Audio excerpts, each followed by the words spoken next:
بسم اللہ الرحمن الرحیم۔ معزز خاتون حضرات، السلام علیکم ورحمۃ اللہ وبرکاتہ۔ اسلام دین فطرت ہے اور دین فطرت کی مخالفت دراصل براہ راست قدرت کے ساتھ ٹکر ہے۔ یہی وجہ ہے کہ شریعت اسلامیہ نے اس حوالے سے بڑی سختی کی ہے۔ آج کی ہماری حدیث مبارکہ کے سبق کا موضوع لواطت، یعنی مرد اگر مرد کے ساتھ بد فعلی کرے تو اس کی سزا کیا ہے۔ مشکات المصابیح کتاب الحدود 3575ویں حدیث کتاب میں اور 21ویں ہے باب میں الفاظ یہ ہیں: وان اکرمۃ عن ابن عباس رضی اللہ عنہما قال قال رسول اللہ صلی اللہ علیہ وسلم من وجدتموه يعمل عمل قوم قوم لوط فاقتلوا الفاعل والمفعول به رواه الترمذی وابن ماجہ۔ معزز خاتون حضرات، آپ نے سماعت فرمایا کہ یہ روایت سنن ترمذی اور سنن ابن ماجہ میں ہے۔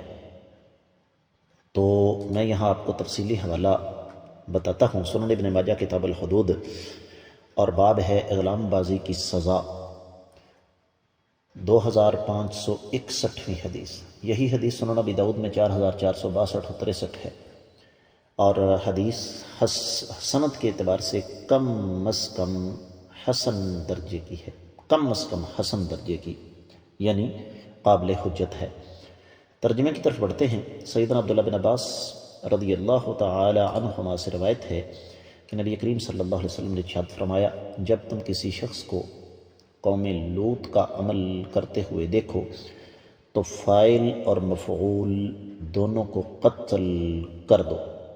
معزز خاتون حضرات، یہاں پر جو بات خاص طور پر قابل غور ہے وہ یہ کہ یہ فاعل اور مفعول دونوں پر یہ سزا کیوں؟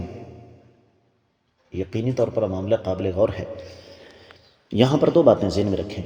پہلی بات تو یہ، جیسے میں نے تمہیدی کلمات میں رد کیا کہ عمل قوم لوط، اغلام بازی، لواطت، یہ فطرت کے خلاف جنگ ہے،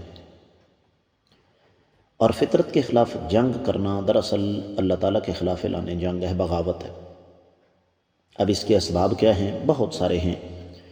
ان میں اپنے بچوں کی تاخیر سے شادی کرنا، اور پھر شادیوں پر لمبے چوڑے اخراجات، رشتوں کی تلاش میں خوب سے خوب تر کا معاملہ دیکھتے دیکھتے بچوں کی عمر زیادہ کر دینا، ہمارے گھروں کا ماحول، ذرائع ابلاغ کا گنونا کردار، اور پھر اسی طریقے سے شریعت کے مطابق بچوں کو بستروں میں الگ نہ کرنا، وغیرہ وغیرہ بہت سارے اسباب ہیں۔ اس پر بہت کچھ کہا جا سکتا ہے، لیکن ظاہر بات ہے ہمارے پاس حدیث کے سبق کا وقت مختصر ہوتا ہے۔ سوال یہ ہے کہ جس نے یہ برا کام کیا اس کو تو سزا مل گئی، کروانے والے کی سزا یہ کیوں ہے؟ اس لیے کہ یہ کام عام طور پر دونوں کی رضامندی سے ہوتا ہے۔ اب رہا یہ مسئلہ کہ اگر کسی کے ساتھ زبردستی کی جائے تو پھر اس کے لیے شریعت اسلامیہ نے اور راستہ رکھا ہے۔ اگر کسی پر زبردستی ہوتی ہے تو وہ پھر حدود سے معاملہ نکل جائے گا، وہ بغاوت ہے، اور بغاوت کے بارے میں ہم پچھلے باب میں تفصیل کے ساتھ پڑھ چکے ہیں کہ بغاوت کرنے والے کی سزا یہ قاضی وقت، حکمران وقت متعین کرے گا۔ تو حاصل کلام یہ ہے کہ یہ فعل شنیع سر انجام دینے والے کی سزا شریعت اسلامیہ میں قتل ہے۔ امید ہے کہ یہ حدیث آپ کو اچھی طرح سمجھ آ گئی ہوگی۔ اس کے ساتھ ہی اجازت چاہوں گا۔ السلام علیکم ورحمۃ اللہ وبرکاتہ۔